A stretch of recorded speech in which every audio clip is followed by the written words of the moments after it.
فضلنا بعضهم على بعض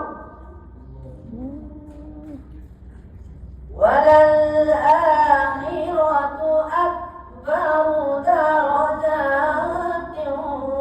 وأكبر تفضيلا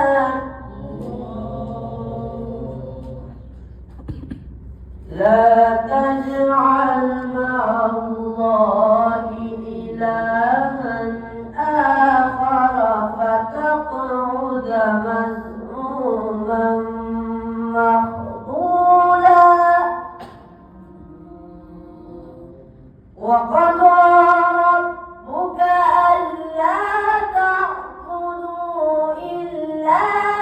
إياه وبالوالدين إحسانا إما يبلغن عندك الكبر أحدهما أو كلاهما فلا تقل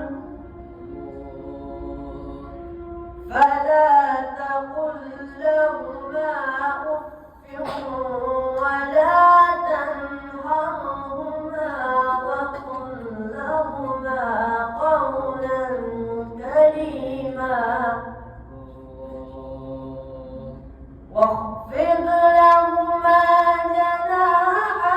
الذل من الرحمة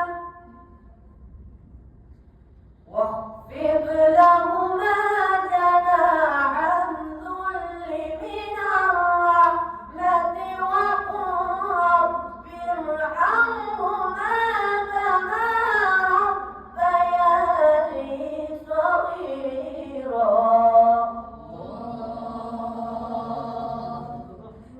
ربكم أعلم بما في نفوسكم إن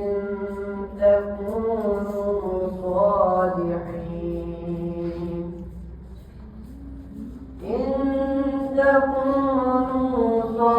صالحين فإنه كان للأوابين غفورا صدق الله